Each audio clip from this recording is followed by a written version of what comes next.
We have two wonderful guests today, Elsa Dillon and Tatjana Ulvehjerte from Norway, Elsa from Australia.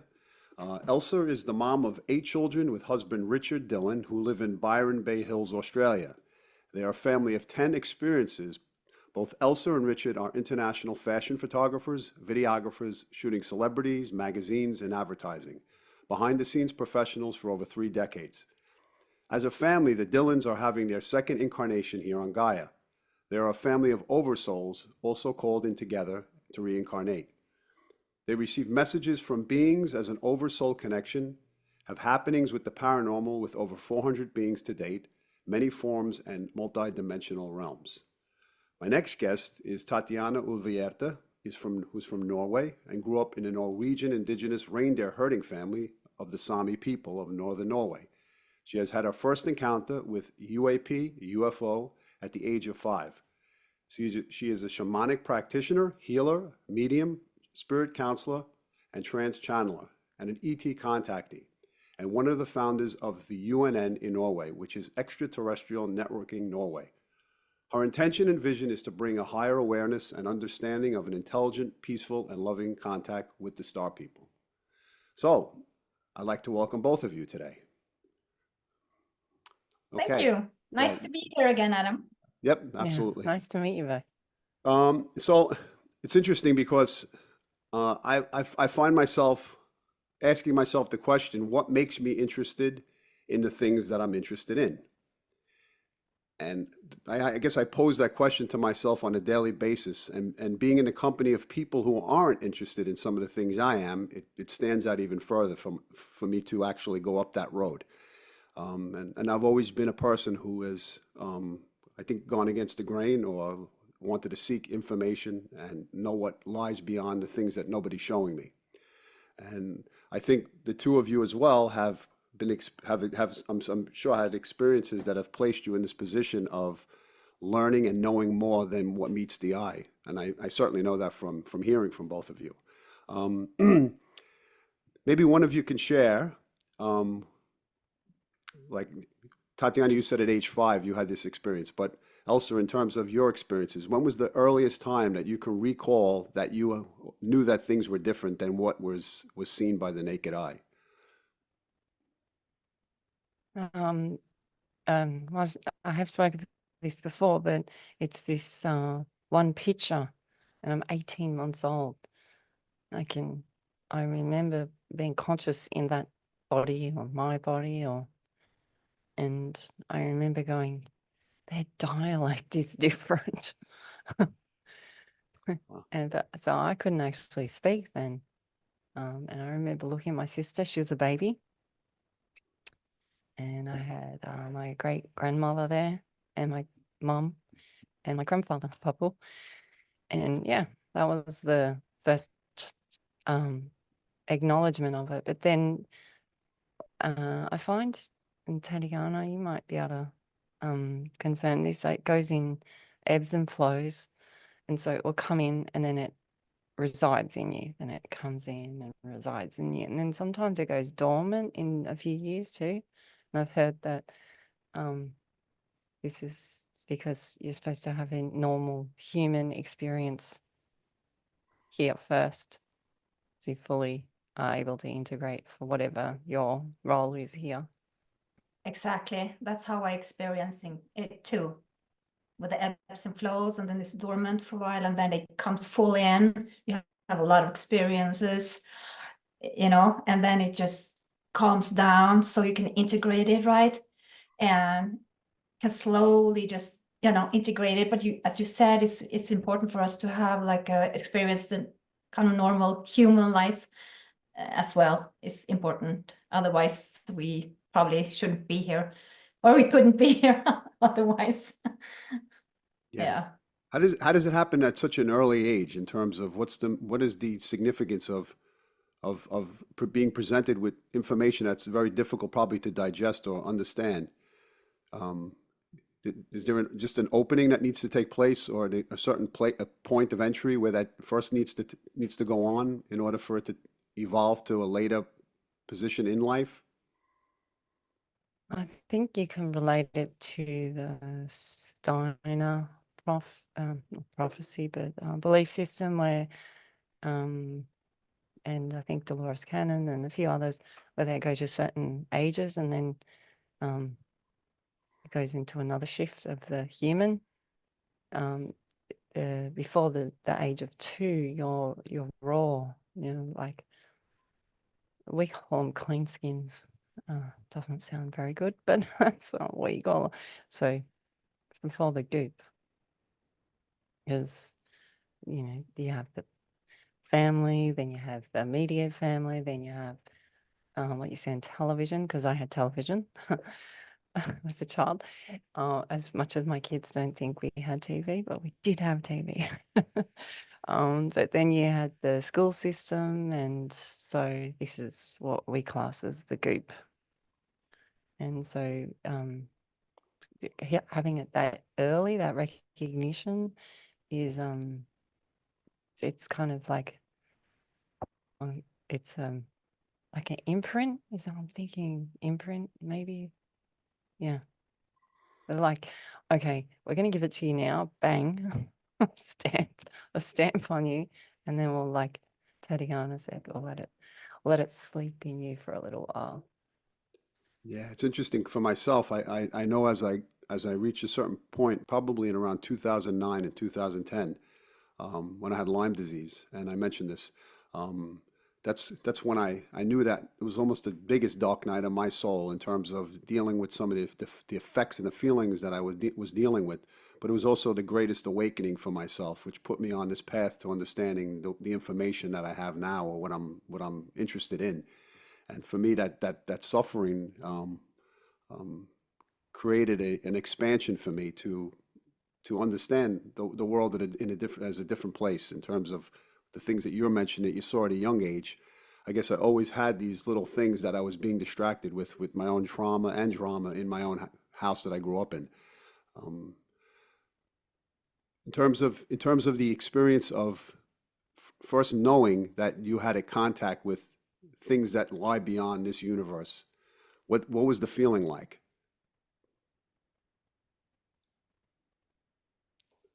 Elsa? Well, that's why they come in at this, because you don't know any different.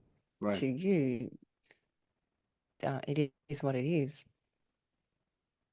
And this saying is what it is. It is this is what it is. You can be a creator and make it into something if you want that distraction, right, or it is this frequency. So and as being an innocent or a clean skin, that is what it is. So you're not questioning it, then it's purest frequency. The questioning comes from training and program and layers and layers of experiences with goop.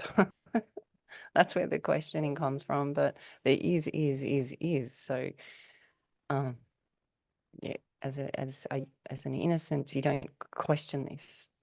It just is. That is a dragon. That is a wolf. Yeah, it just is. The questioning comes when you have to try and start fitting it in to please others. This is where the questioning comes. This is, right. yeah, because you're trying to make this version of you fit in with a mass of others.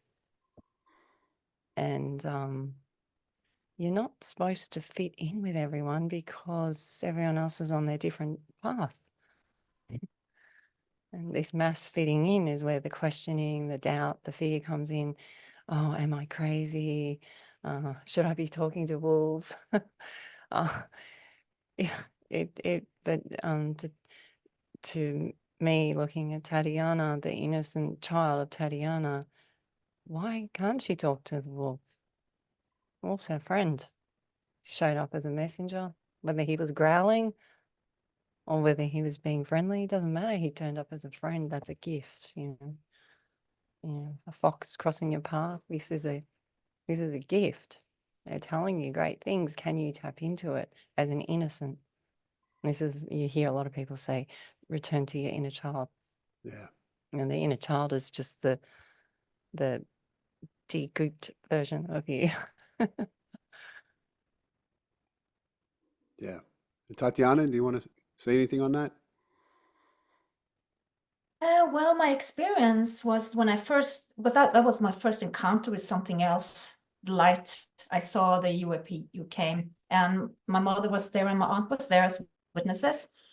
So when I saw that, that was just such a familiar feeling to me. And it kind of shifted my reality right there and then, I think, because I suddenly experienced that, oh, this is so normal, so true to me, that this is a real deal. And then after the experience, I had to relate to everything around me, people and everything else going on. So I had always like a feeling of having a part of me amongst the stars, amongst my star family, and then I had a part of me acting out here. So I knew these things already as a small child. And I thought maybe that was very normal, that everybody experienced that. So that was my belief and my feeling for a long, long time. And then I started experiencing that, no, this isn't like normal for everyone. This is an experience that is not everybody has or had. And then, then this questioning started. When I was an early teenager, and I started questioning. I was talking to my cousins about this, and then my grandmother came in. She never, as an indigenous woman, she never read the newspaper or books or saw the TV or anything. And she came in and shared her experience with the extraterrestrial beings and her being on board this ship.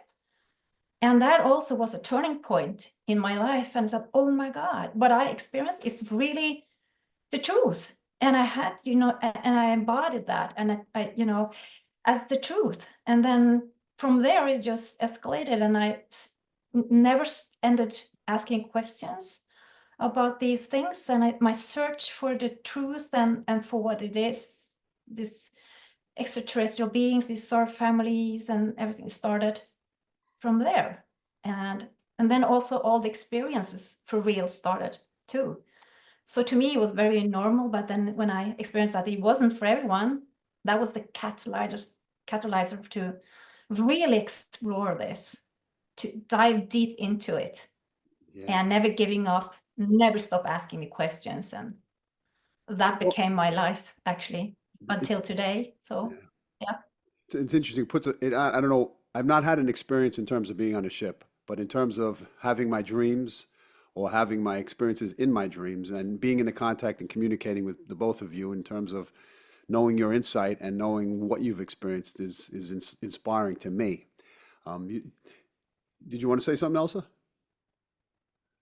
No. Yeah. No. So I know that you spoke about your grandmother being on the ship and explaining to you. Could you share that story? Sure.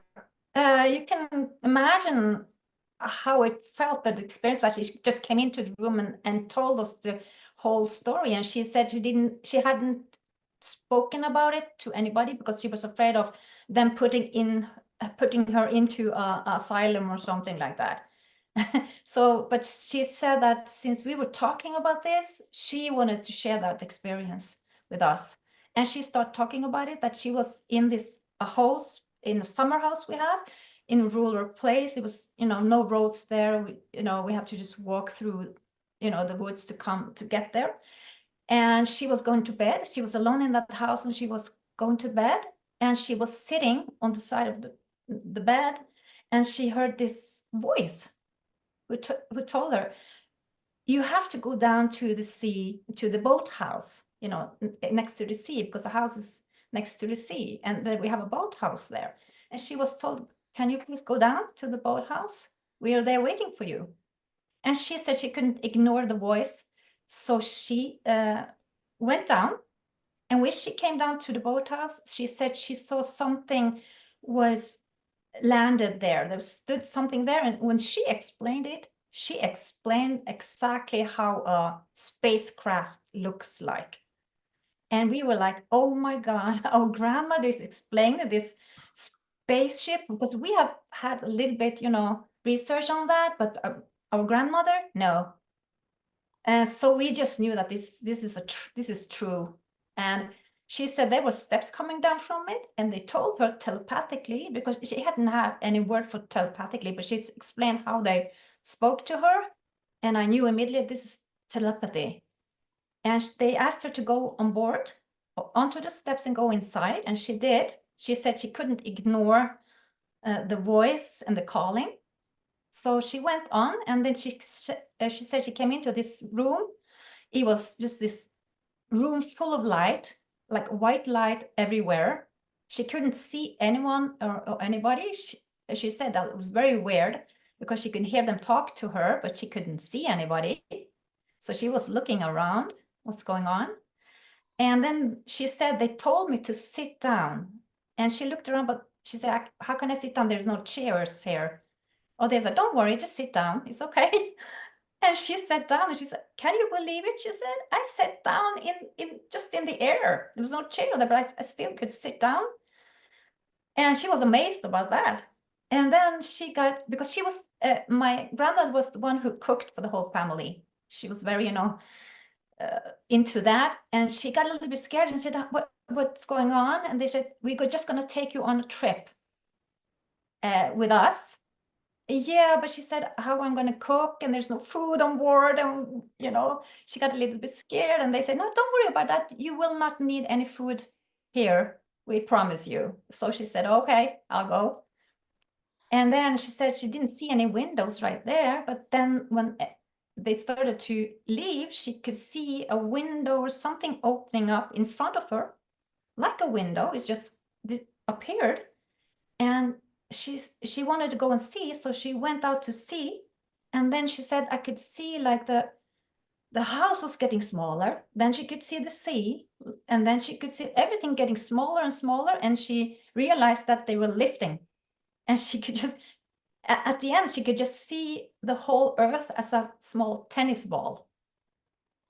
And then she got really scared. She said, about how am I going to get home now? I don't know. And they said, don't worry, we'll get you home. We just wanted you to come on board for a while. We will take you home. And she just relaxed then, and she said it was amazing to see everything getting smaller, and then everything she saw was just the earth as a small tennis ball. And then she said everything was just blacked out or something. She said, but because then right after that, she found herself sitting on the bedside.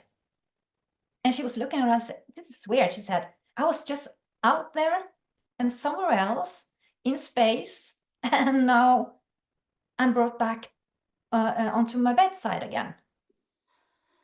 And she said there was a weird experience for her, but she said she learned something on that journey. And that was before she had this experience, she was afraid of dying. And she was a bit afraid of darkness. So she went around with this flashlight every time, walking, you know, between the houses where we lived. And she said after that experience, her fear totally disappeared. And she said, I'm not afraid of dying anymore. They took away my fear. And I'm not afraid of the dark anymore. They took away that too. So she just shifted in energy and in frequency. And after that, she started walking around in darkness with no flashlight. And we thought that was very funny. And she said, wow, she really had this experience, and she got something from it. So I don't know what I would have done if she hadn't told us this experience, because that was really, as I said before, a turning point for me, and very, you know, very, very important experience that she shared. Otherwise, probably I would have questioned everything that happened to me after that. But she came in with that experience, and that, you know, led to me embracing every other experience I'd had, you know, up until now. Mm-hmm. And then you spoke about the experience where I think you saw 2 moons in the sky, where you personally saw. Yeah, that was when I was 5 years old. Mm-hmm. Okay, yeah, that was that experience. Elsa, would you like Yeah. to share your experience on board, or I don't know how to even word it, in terms of Yeah, well, this is a really good topic because mine was dark and I wasn't asked to go to any stairs. I was like dissolved. So one minute I've dissolved to a liquid and then I've um morphed into liquid in the craft. So I was actually liquid in the craft. So there was no sitting down. They had me in like a gyroscope. So I wasn't actually in like a fish tank or anything. I was in a like some way to hold me there.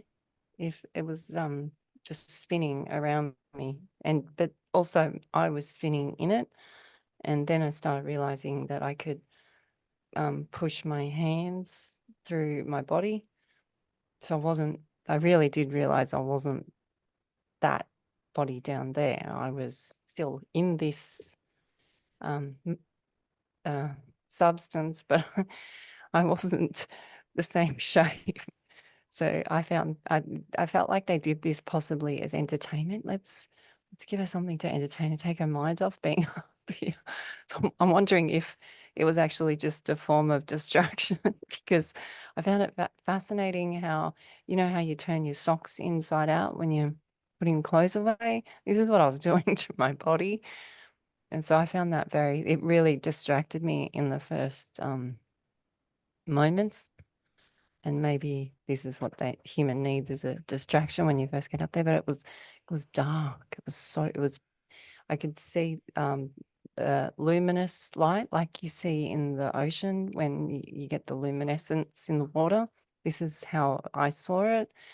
There was no lights whatsoever. So I could only just see luminous. And so I'm finding this really interesting about the stairs, the invite. So they've invited your grandmother to walk up. Whereas I had a calling out, so similar, but I don't feel like I was invited. I felt like once I had acknowledged the craft, that was enough for them. They went, okay, she's got it. It's very different. Like it's when you compare, because I haven't done this before, when you compare the two, then you start to see, was there a purpose through it? Is this that being's way? Do you sort of see, is this their method? Again, tailoring it to each experience. So was it the same beings? Who knows? But they're tailoring, everything's being tailored to that unique experience for that moment. And the other thing that I thought was interesting is the process for me to, like your grandmother, she had to walk downstairs and go to the boathouse. So it's a journey. So for me to go out to the horse paddocks and be in the horse herd, I had to walk through 2 fences, walk outside, put my gumboots on, like it's a job in the middle of the night because you're in your pajamas. And it's dark. You got to walk over things outside and then through critters in the paddock. And then I'm back in my bed. How is this possible? And one of the big confirmations for me is that I'm so particular how I like the house. I always put my gumboots away, and this time I didn't. They left them at the front door, and normally I would stand my gumboots up like neat at the front door. They were just thrown there. I was like, this was like, it seems like nothing, but this to me is such a calling card that this is out of character. This is something unusual has happened. 3 gumboots. Gumboots are like, they call them Wellingtons in the UK, and galoshes, I think. yeah, The rubber galoshes. boots. Yeah. Yeah. Yeah, so but the period of time that you were gone in terms of not earthly time, how would you define the time frame that you were in this place? Uh,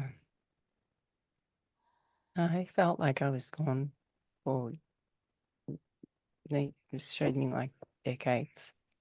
Yeah, it was a decade minimum.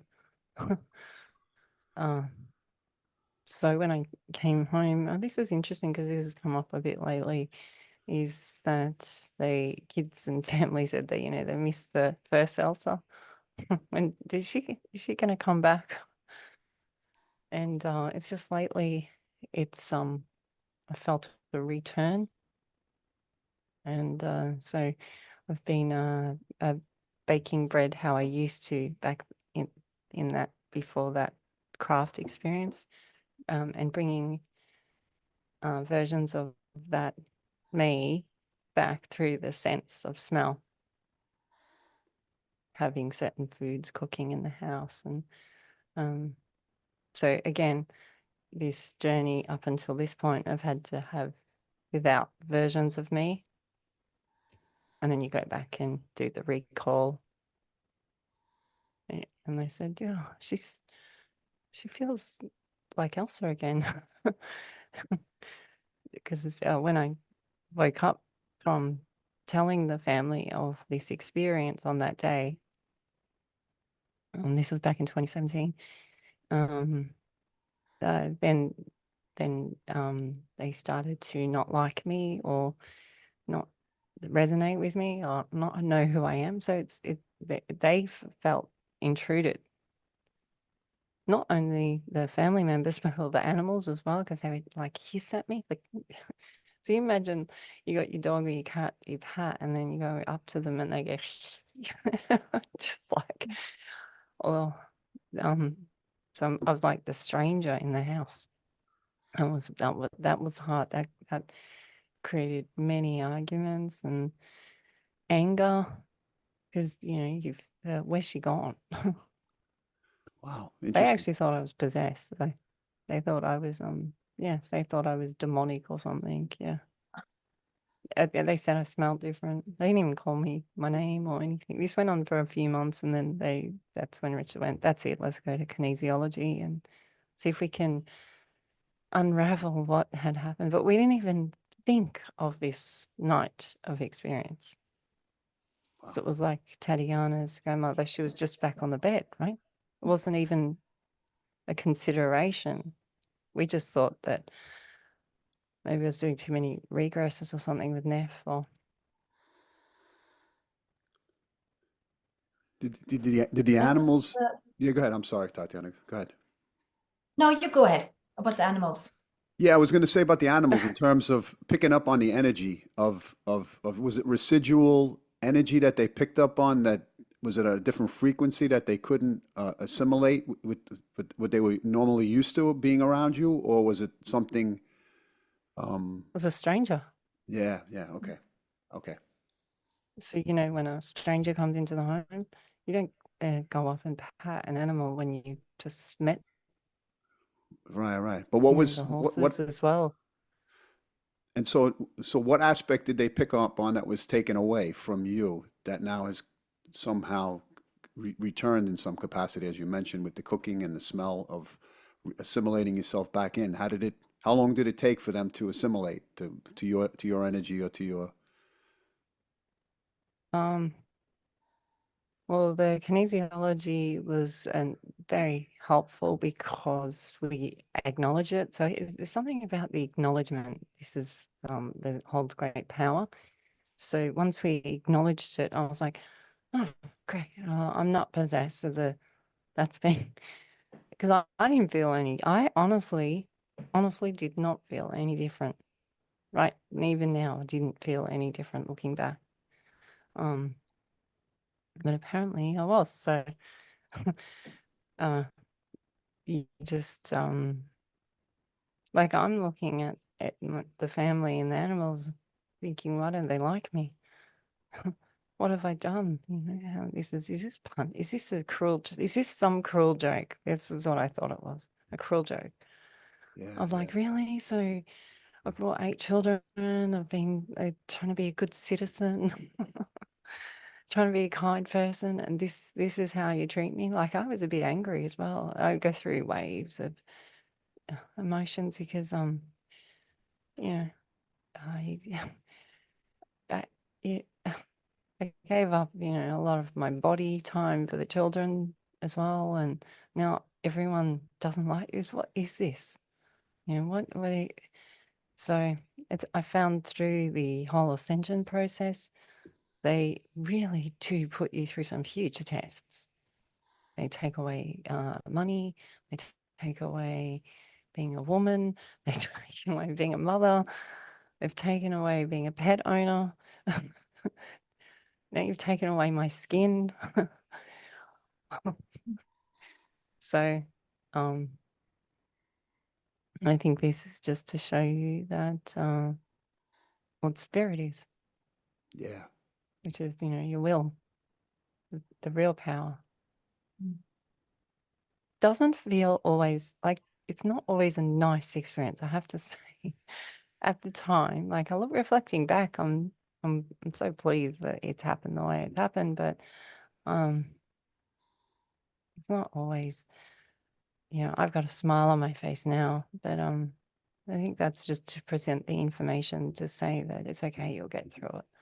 But you know, there was many tears and trying to work it out, you know, it's the whole thing's tricky because you got to then incorporate it around your day-to-day and your family and your workplace, and it's tricky. So yeah, having this understanding gives you compassion and humility about the whole process. So if you see anyone that's too hoo-ha-y about it all, they're Yeah. the warning lights. Feeling your oats, as my father used to say. It's interesting because I look at the external body and the materialism and the opportunity for us to be taunted or teased into going outward and, you know, grasping onto the bait that exists in society, whether physicality, whatever it may be, in order to enhance our physicalness. And I think the first place, not the first place, but one of the things that does take place is the vanity becomes slightly altered as a means of really awakening the soul to its calling. And it's almost as if it's a stripping of each layer, like an onion, to make you become exposed to the bitter cold. And I've felt that way myself. Not only, but I think once you recognize the calling, then I think then the layers go back in a slow manner to the way it's supposed to really be, as opposed to the facade that we create for our own ego, so to speak. Like I lost my hair when I had over the last couple of years. All the hair came out everywhere, no hair. And it was interesting because I said to myself, I didn't know exactly what the metaphysical reason was, although I had some inclination. But then when I was with shamans, they would say to me, it's actually just an explosion of all the energy leaving your body and cleansing yourself. And so from that point forward, it assisted me to recognize the fact that I'm more than this physical body. And I don't have to I could take care of my physical body, exercise, eat right, think correctly, challenge things that don't resonate with me. But in essence, I am going to be who I'm going to be and who the universe has me planned to be without really working at it, but making sure I suffer first to reach that place. And I think we all have that dark night of the soul that's a necessity for us to reach that place.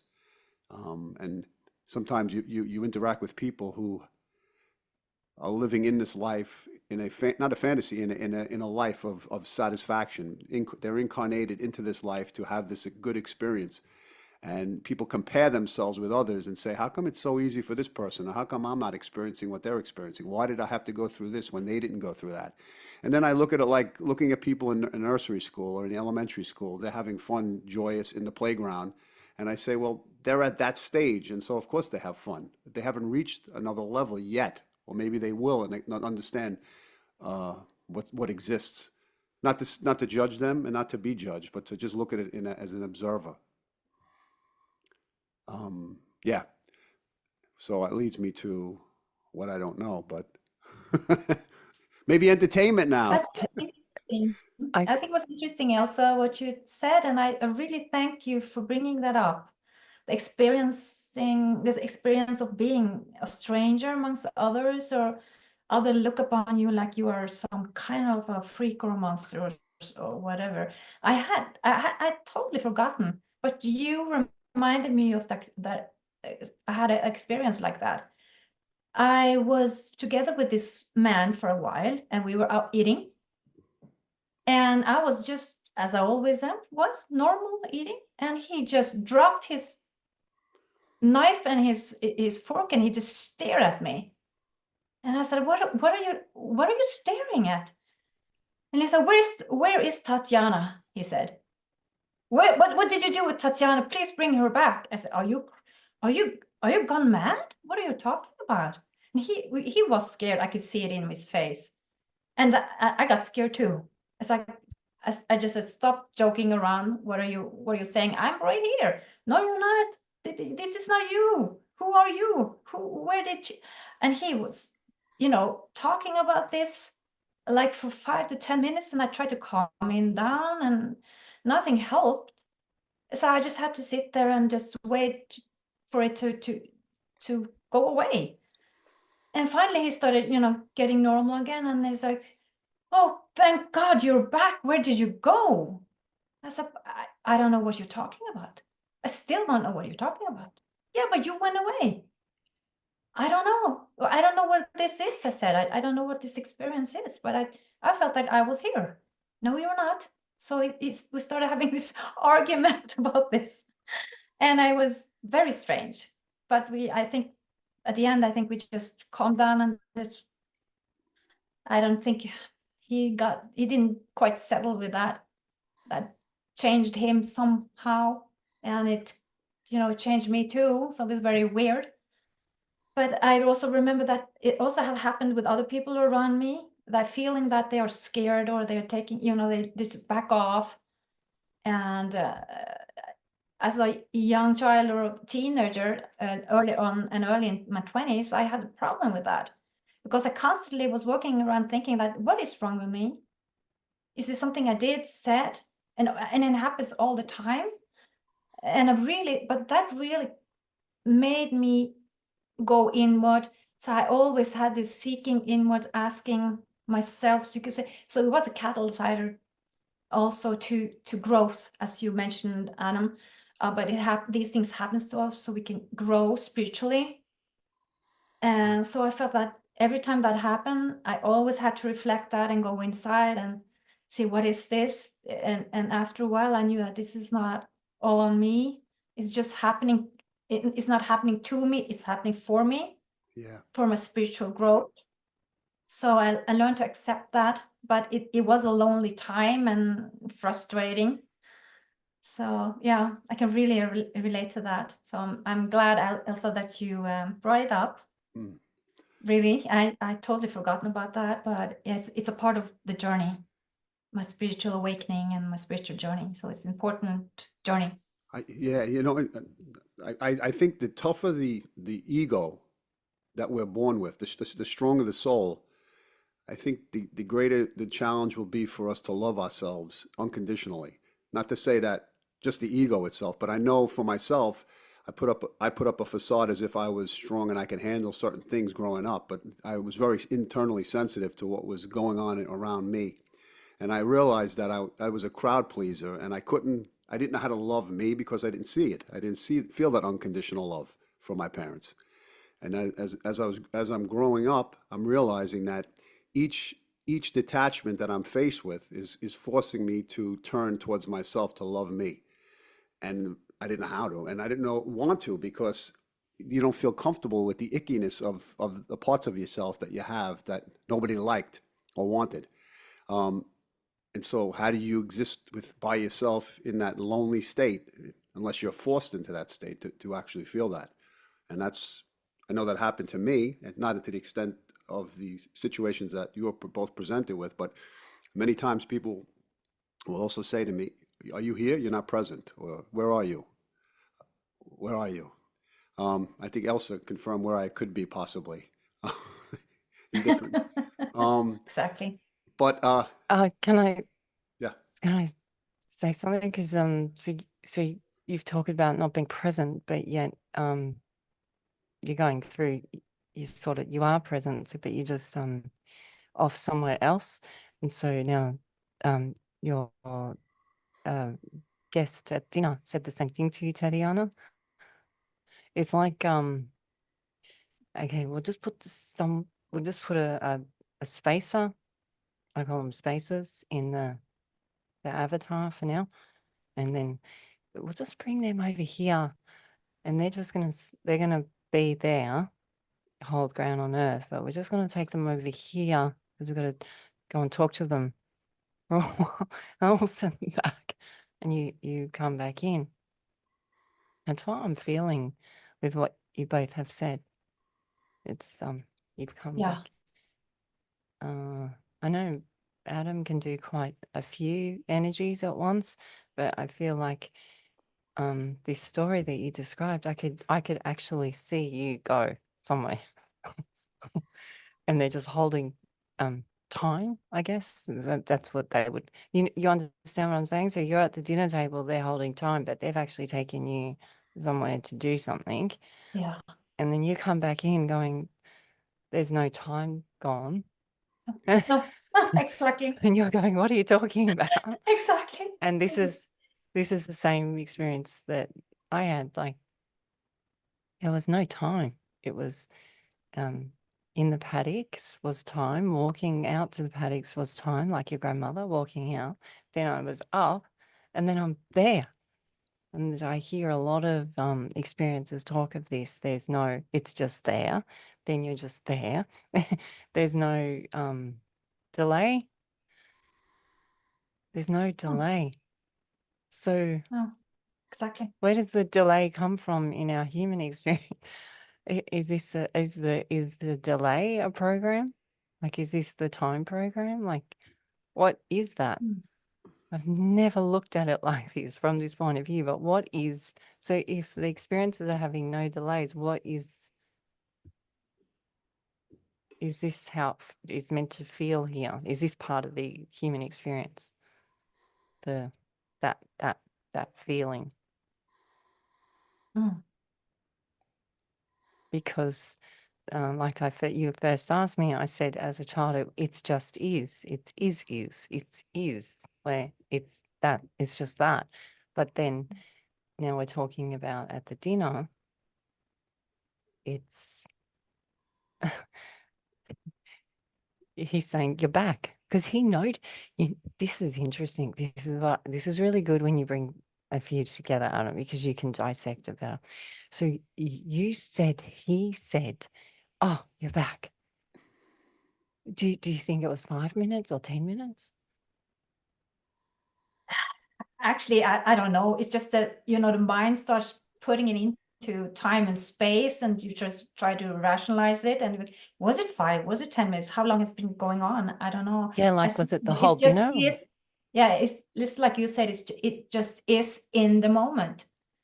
What it Yeah. is. It is what it is in the moment. And you have But to deal he with that. noticed it. He noticed it. He saw the delay.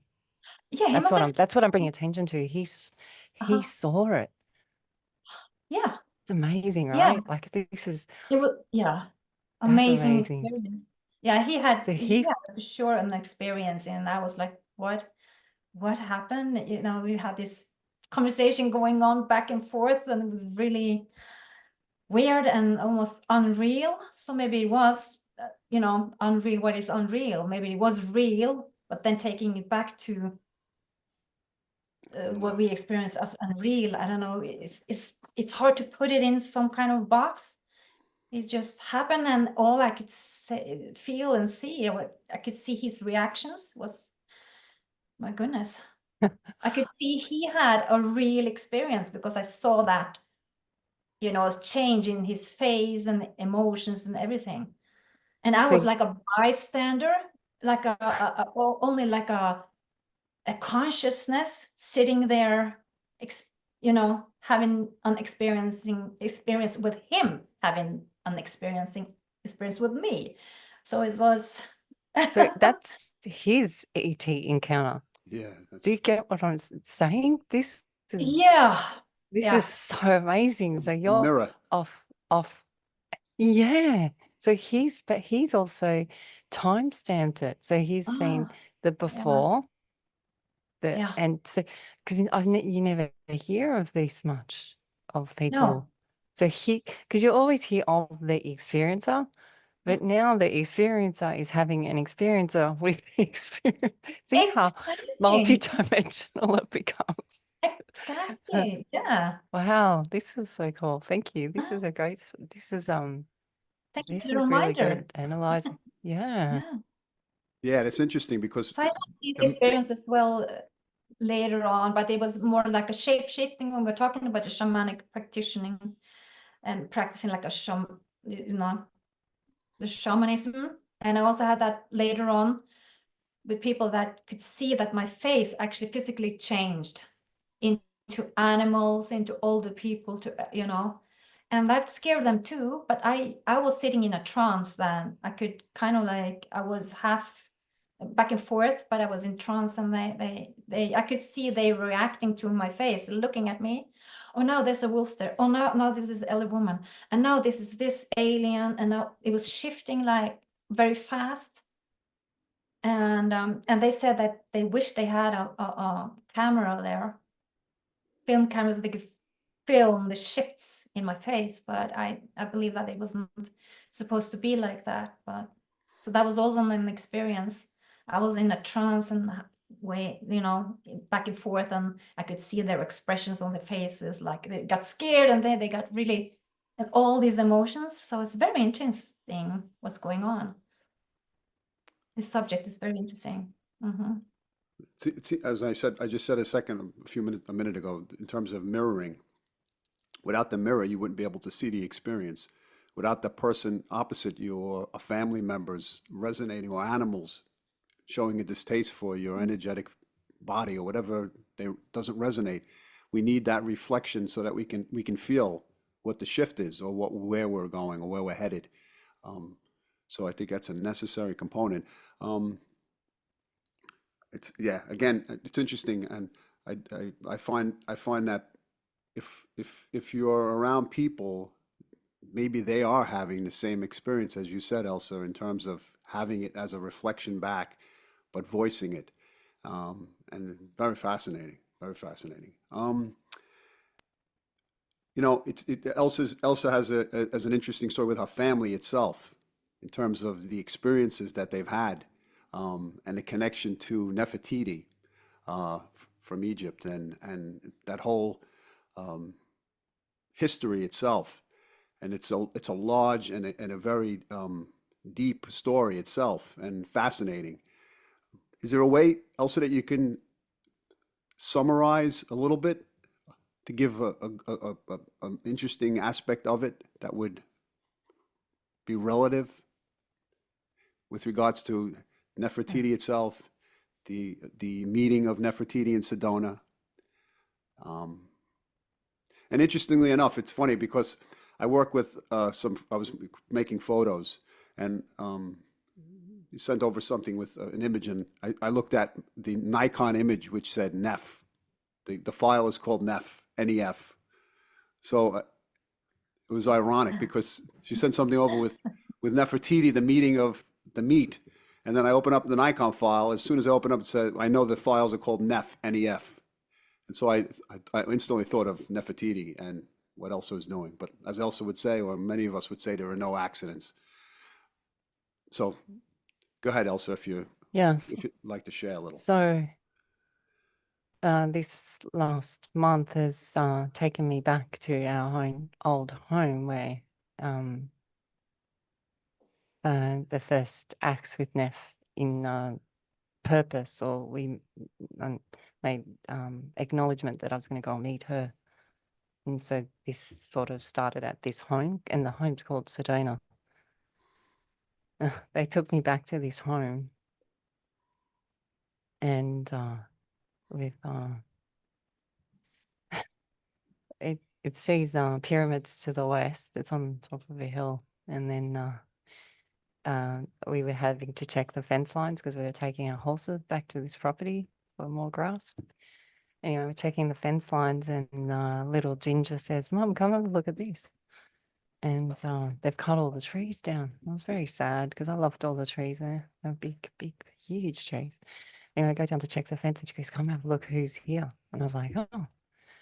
I walk down and I look out, and there's the other pyramids, the first ones that called me, the two hills. I was like, so they were there all along. I almost felt like you could touch them, or they were just across the paddock, but because the trees were always there, we couldn't see them. And the horses, this is their favorite spot to hang out, and they would meet the neighbors' horses here. And this is where they've cut all the trees down. So, we're in 2024, and they're taking me back to 2013, 2014, where I met Neft at this home that we lived at. The home's called Sedona.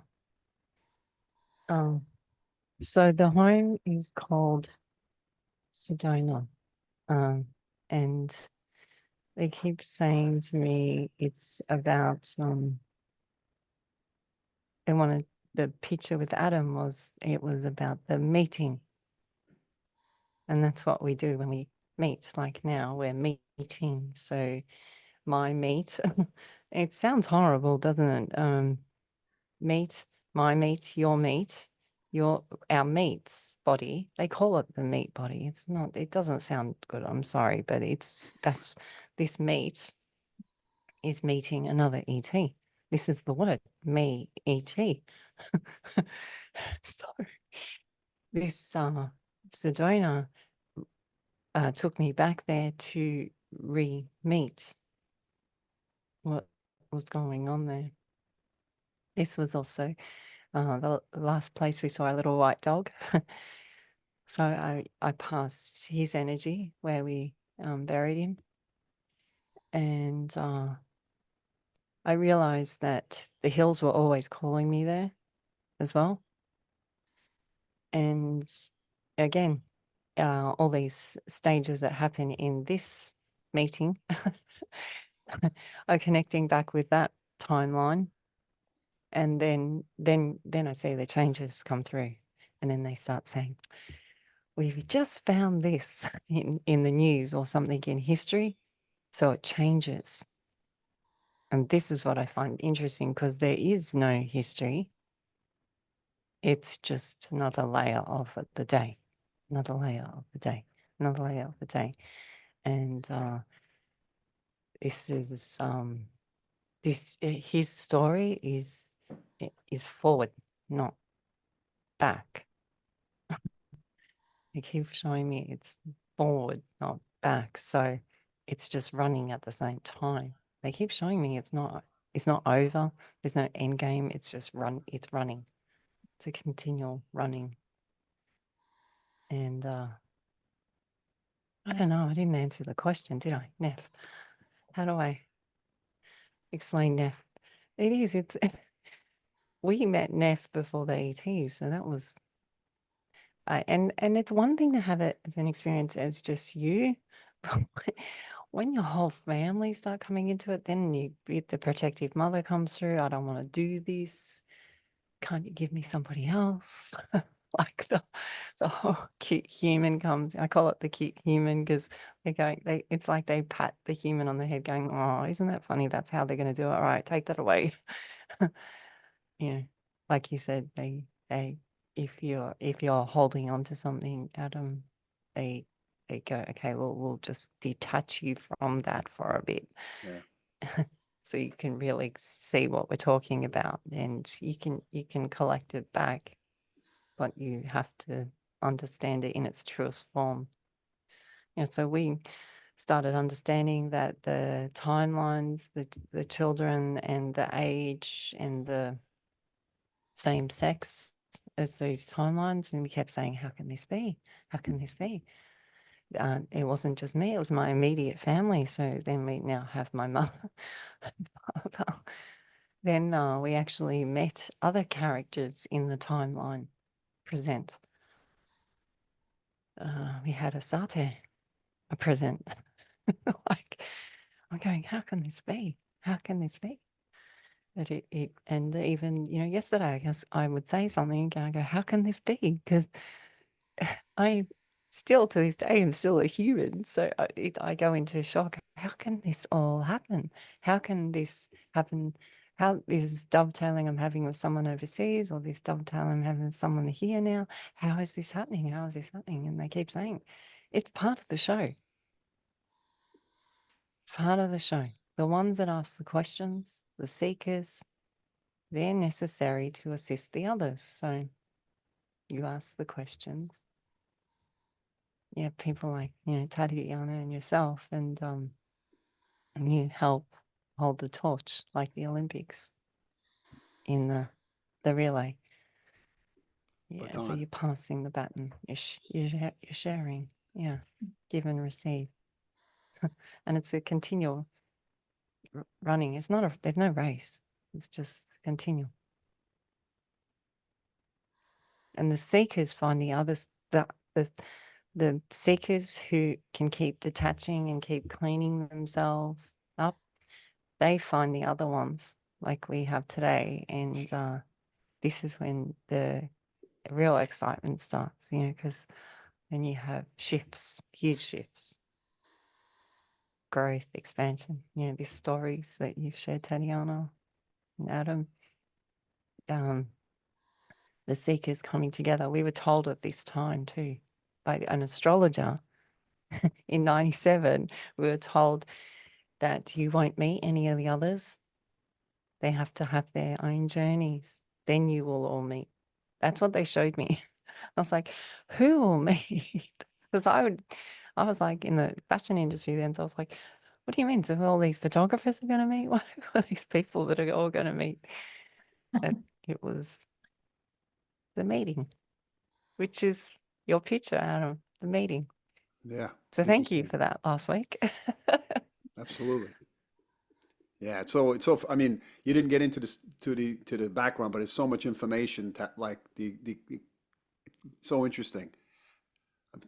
Elsa's children are the same age or the same amount of children as Nefertiti's children. They have similar names, and if I'm saying that correctly, they have the same Yeah. interests, the same hobbies, the same passions. I know one of Elsa's daughters sews. I've saw a few interviews. Yeah.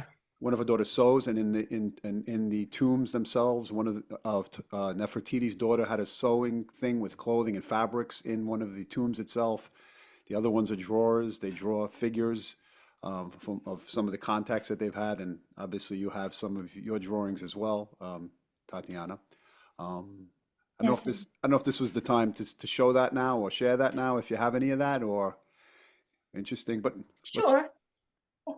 yeah, let's Would you do like that. me to? Yeah. Yeah, Okay.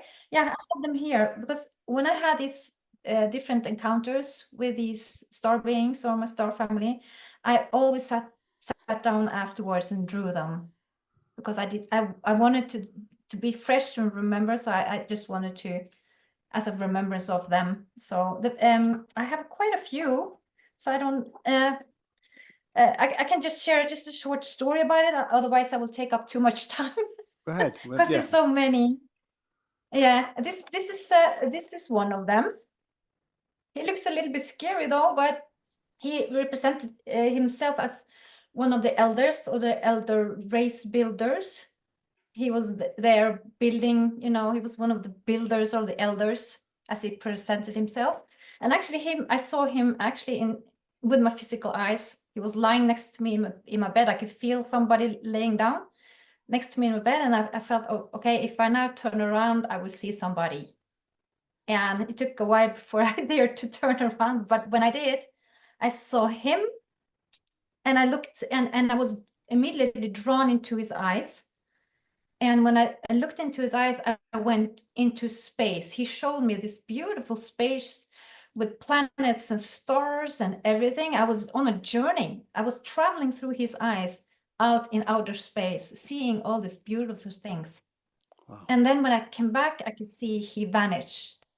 And I think also he was part of the healing experience I had, because I also had a healing experience. I had a problem with a knee and a hip. And I think it was him that came that night and healed my hip and knee. And I haven't had any problem with that since then. So that's one of them. And then I went to this ceremony, shamanic ceremony once. And when I was traveling home, I got this picture of this star being, blue eyes. And I also draw this picture of this kind of this spaceship that looked like a, what do you call it? Like a, these sea creatures? The beautiful sea creatures? A What is the jellyfish, name like a of them? like a jellyfish. Jellyfish. Yeah. So he came to me, he or she, I don't know. And then I saw this, I had to do that. And then I also, when I came from that ceremony, I could actually see the physical ship in the sky. And it was perfectly like a jellyfish with all these colors going on. And I had a witness with me next to me in the car who saw the same thing. So that was interesting. Yeah. Wow, wow. And then I had a lot of contact with these that I call the lion beings. And they have both come with dark eyes and then also very light blue eyes as well. So these are what I call the lion beings or the cat beings. So them I had a lot of contact with, mostly like in dreams and in lucid dreams and through meditation, where I can see them showing up in the room where I sit in my meditation room. And we have some conversations as well. It's very interesting. So, and yeah, we'll have, and then we have this one, kind of like a water being. We showed up. If you have seen the movie, what is it called? This movie where this blue water being comes, The Abyss. You seen the movie, The Abyss? Yeah. So that's that kind of like a water being. He came in also in through lucid dreaming. Came in and they just straight into my face and showed himself like this. So of course I had to draw him right afterwards so I could remember it. Yeah. So let me see. Yeah, that was these beings, some of them. And then, well, then I have drawings of the ship I saw also. And I've seen a lot of ships where I live here. They often come and visit me. I can get some warning before and I can hear them say, okay, now you can go out and we will be there and say hello. And every time I go out, I can see them, this star just coming at me, getting bigger and bigger. And I just feel this amazing love and upliftment in frequency. And then we recognize each other. And then I get these blinks like 3 times. Every time it's like 3 times. I can see this with my physical eyes. I have a video of, I once could capture them on my phone. So that was interesting. Yeah. So, and I also had seeing these ships. That's very interesting. Like clouds, and there is just a light in between. I've seen these before, and many years after I saw these and drew them. I saw someone else having encounters with these kind of ships as well. Interesting. Very And interesting. now I just have, yeah, and now I also take pictures of orbs or light beings as well. So I used to go into my meditation room and I have a conversation with them and I ask them if they could come and say hello and if they would come and show themselves on camera for me. So I have these beings that I call the blue beings. They're blue and they also come as a blue orb, as consciousness. So they don't come in forms, but they can come in any form they want. And so I just asked them if they could show themselves. And I took these pictures with my digital camera. Yeah, It's like blue. that's good. Mm-hmm. Yeah. So that's in my meditation room. And I just started taking pictures and this came out on the pictures at different times. You can see that. And also some interesting ones, like I see on your videos, Adam. I see these orbs coming up and I think it's amazing. And I see how they move. And as you know, I have to comment that to you. Did you see the beings or the consciousness that is coming in and moving around? And I had them also. So they are like very, very light orbs. you know, there's no dust or anything else. I've been taking pictures of these for years and years and years, so I can, you know, differ from what is dust and not Right, right, on right. the camera. Absolutely. But I had a friend, he said, when I get these on the camera, you can often see if it's real. Around the orb, there is like violet, pink, violet, and blue light. That's a significant for what that's a being. It's a consciousness coming through like that. So I've taken dozens and dozens of these pictures. Interesting. And now you can see how they form. Like three of them together form this beautiful kind of like a, I don't know, cross or something, or an angel shape. Yeah, yeah, yeah. It's probably hard to see. No, I can see There the we go. I can see the three, the top two, and then one at the bottom. Yeah, Yeah. exactly. Yeah. So it's very interesting. And many years ago, when I started taking pictures of these orbs, I got so obsessed with it. I did it every night. And then, but this is for many years ago where I lived. And you can see here, this is outside, this is the pool outside where I lived. And I just took a picture right outside. I didn't see it with my eyes then, but on the picture, this came out. And it's also a blue one, interesting. You can Yeah, see yeah. I enlarged it there. Yeah. And I had this guy contacting me from the States, and he said, could I analyze this picture? Because I think he was pretty good in analyzing these kind of pictures. And so he did, and he came back to me and said, do you know that you have captured a real UFO in that picture?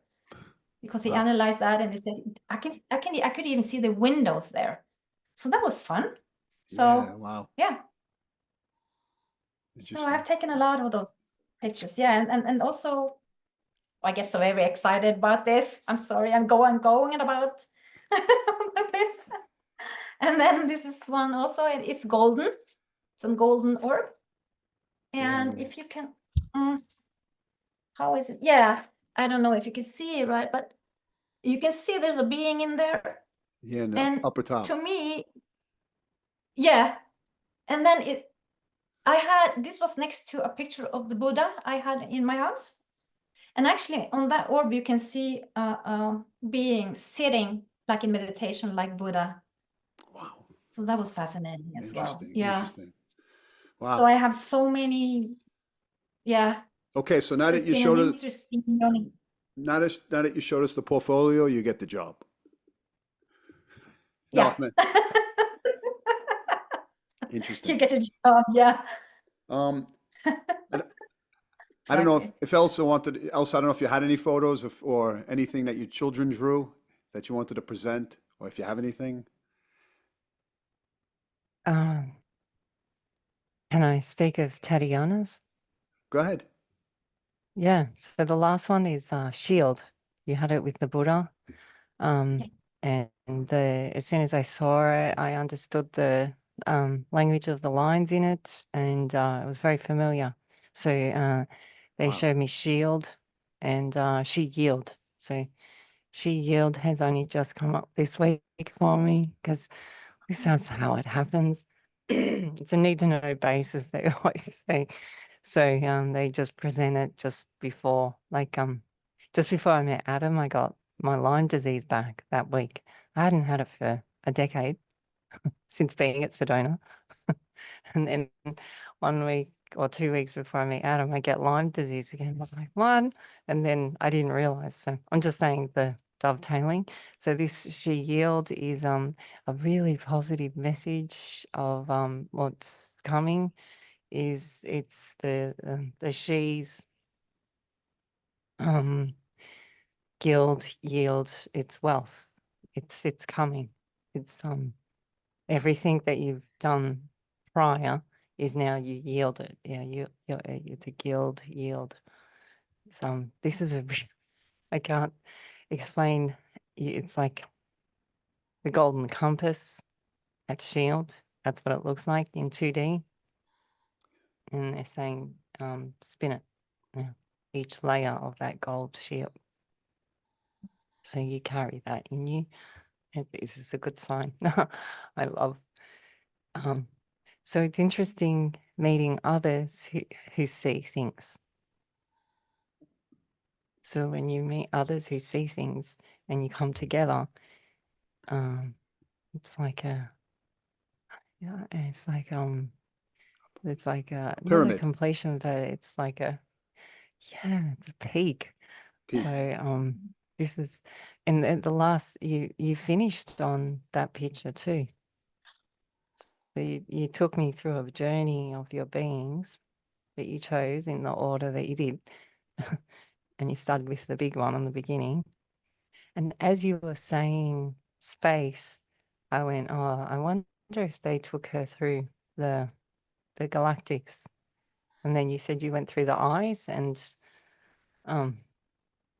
that's, I felt like I was saying the words as you were speaking them. It's weird. Wow.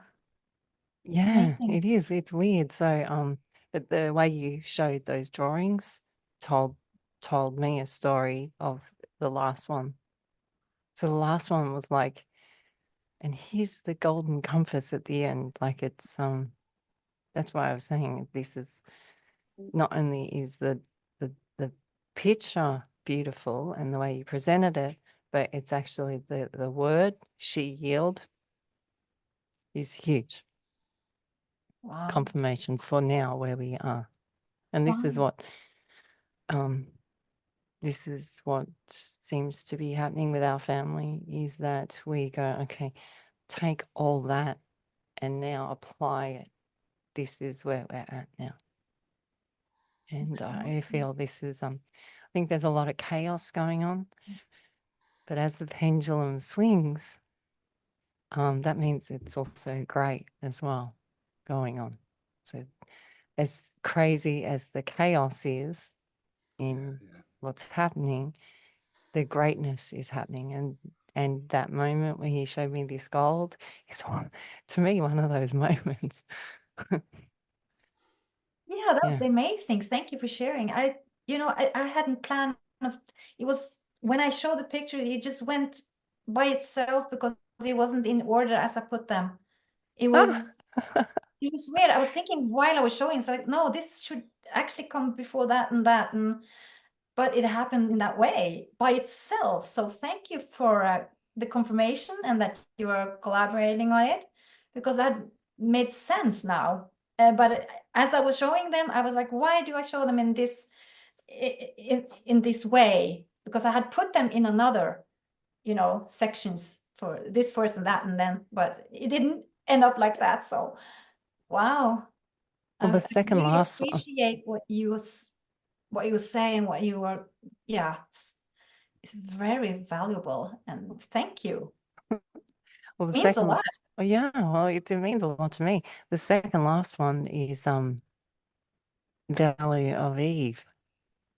This is very powerful. This is where everyone's heading at the moment, whether they want to or not. But if you look at that spaceship drawing, they've taken you back to place of entry. If you, can you hold the picture up again? The second one? This which one? Second last. The The second last one. spaceship, you mean? Mm, Was it the spaceship? yeah. You have a look at it. Second last, yeah. Do you mean this one? Wow. Yeah, this is the female and male organs, and the light is the place of entry of the starseeds. And I have never ever thought of it like a spaceship until this. But can you see that? The fallopian tubes, they do this symbol a lot in over cultures. So now this symbol I have seen, which could be the ram symbol as well. This symbol is now helping me understand many texts that I've seen with this symbol. It's the place of entry of the starseed here in this meeting. Wow. I love that the colors are beautiful. Like it makes you feel good when you look at this. Oh yeah. Yeah. Whereas the first one you showed, Yeah. you can see how it makes you a little nervous. Yeah. Because Yeah. well, he wants you to understand his greatness. Whereas this one, I feel warm when I see this. I feel like I'm coming home when I see this picture, Yeah, Wow. exactly. And when which I is draw, Belly of Eve. Yeah, yeah, that is interesting. Thank you for they're beautiful drawings. thank you. And it makes much more sense now. Ah, Because when I drew them, when I had this experience, and then when I drew them, I was like, well, I just drew them. And actually, I couldn't draw any good, and I certainly couldn't paint that, and couldn't with the colors and everything. When I looked at them before we came on, and I was like, how was I able to draw these pictures with these colors and everything? I was kind of like, you know, asking myself that when I saw them. It's like, how was I able to do that then? Because I haven't drawn anything like that since. And it's many years ago. And when I looked at them, it's like, wow. So thank you for saying that, and for, noticing that. I haven't thought of it like that, but when you speak of it, it makes sense. And I don't believe in any coincidences. Mm. There's no coincidences at all. So yeah, no randoms. wow, it's amazing. Thank you, Adam, for bringing us together, because that's Yeah, no, I felt that right away, the connection. Yeah, Yeah, like two people on the side balancing the wings of a plane, almost. That's what, and each person helping the other to find their equilibrium or balance itself,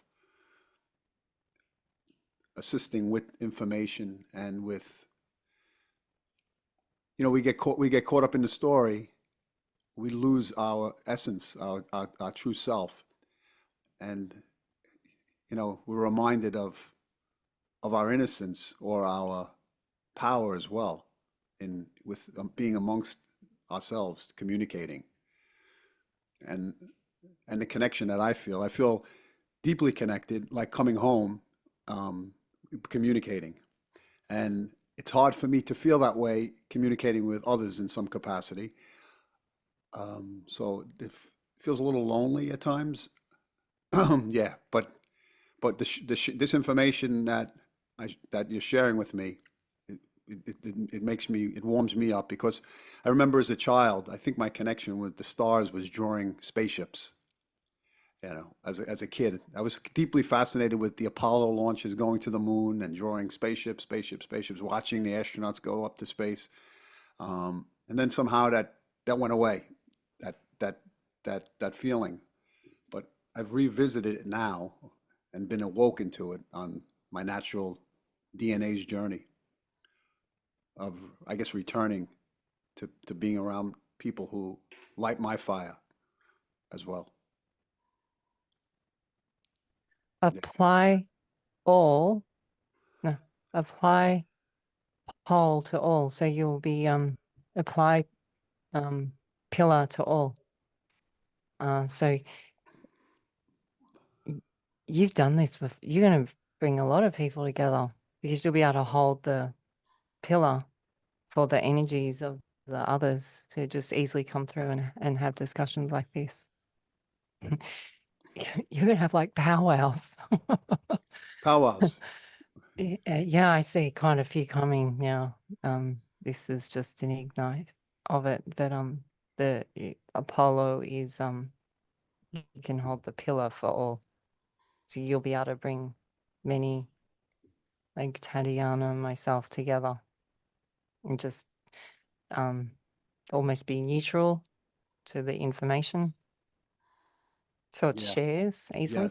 Yes. Yeah, like you Tatjana has something great behind her on the left. I don't know what it is, but it keeps looks like a bird, an ibis, or it looks like moo, the emu. yeah, It's a shaman stick or something, yes, it is. correct? Yeah, Yeah.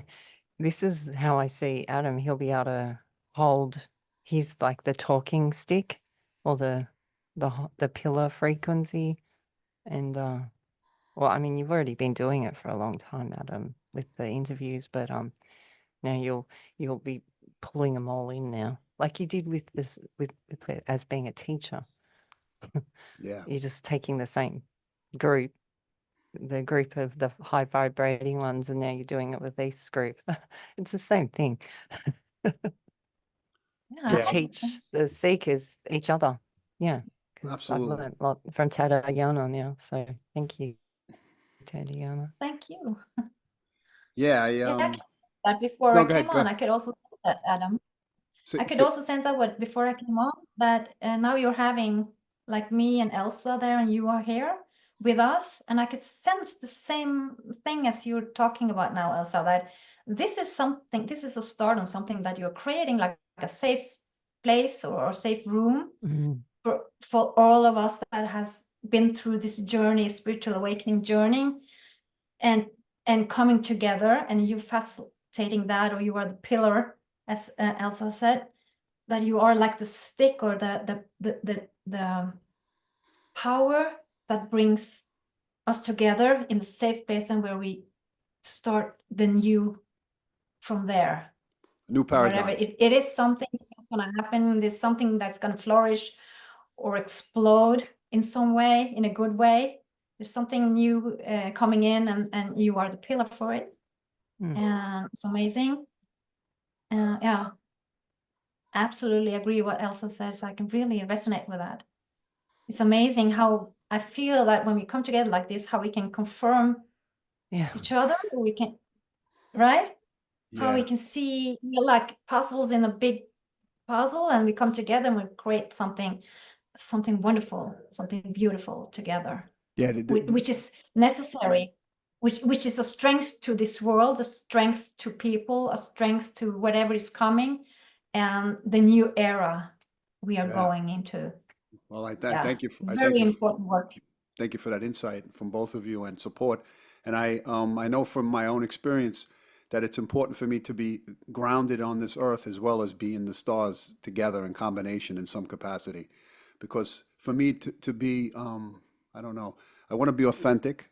I thrive on authenticity because I don't like seeing falseness and nonsense from other people in my life. And when I see that,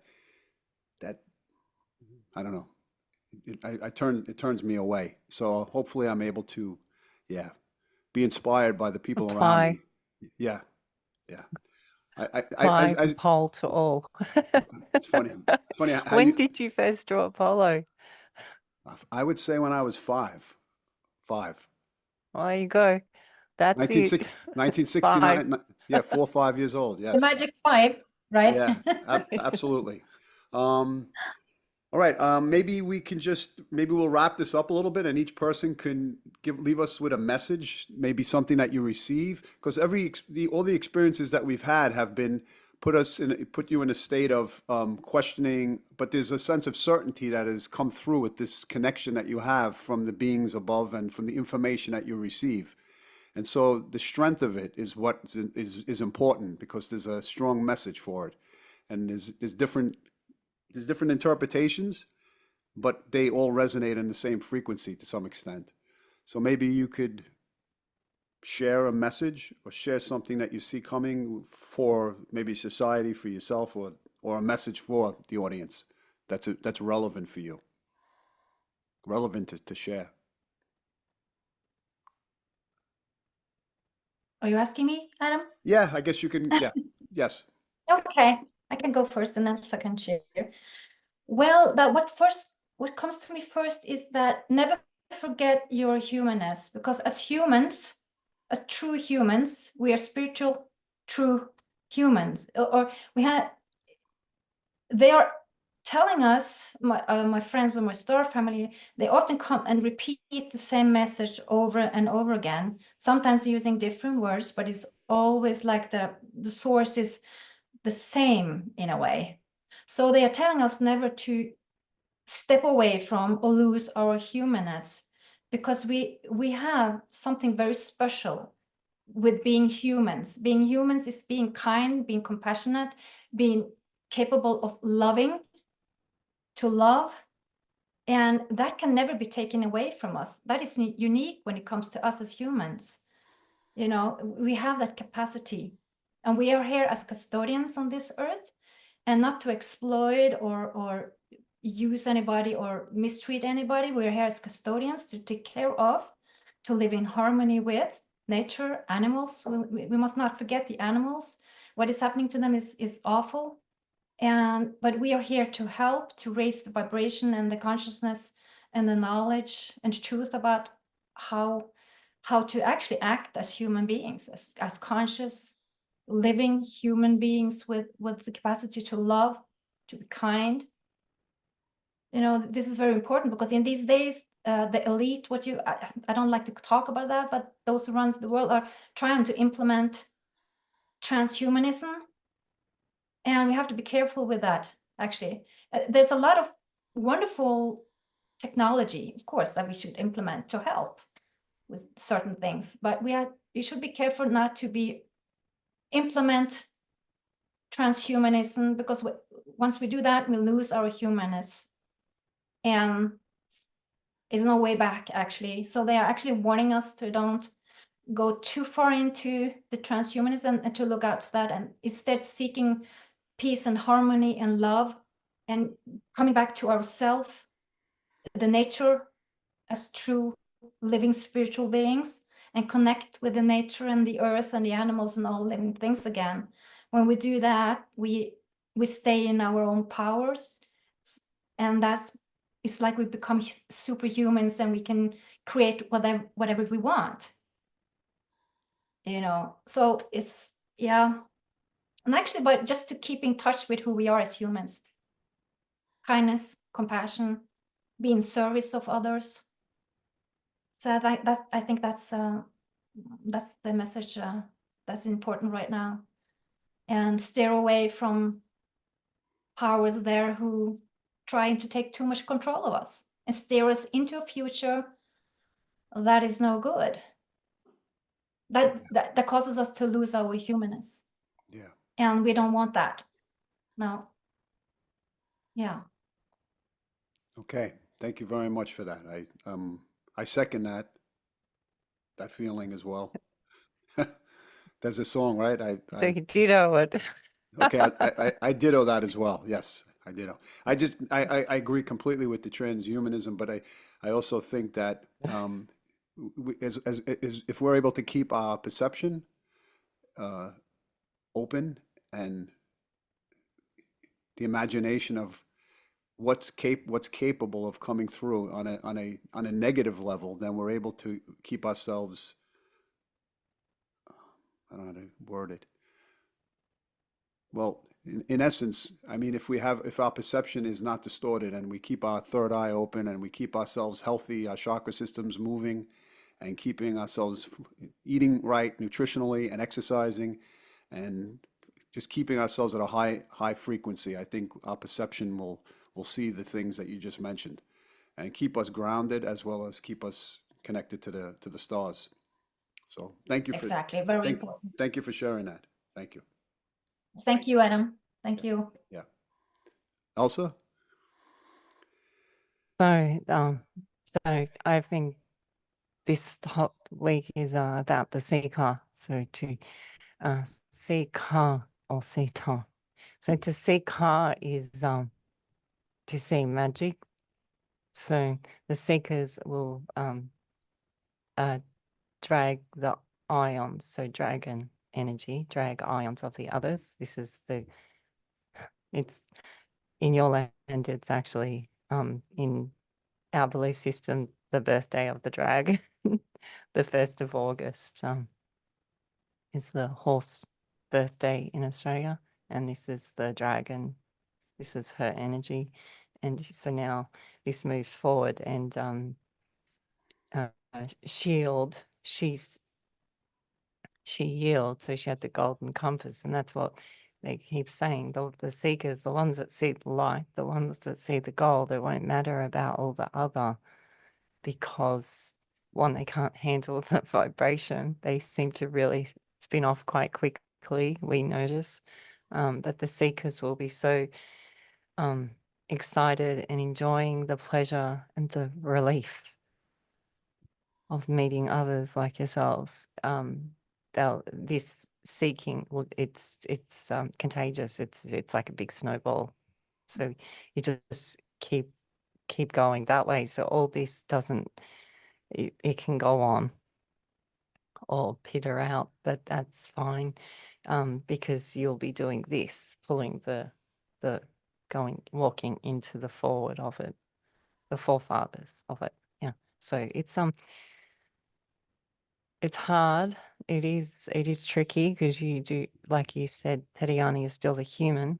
So you will have all those emotions of the human come through as you see all the crazy.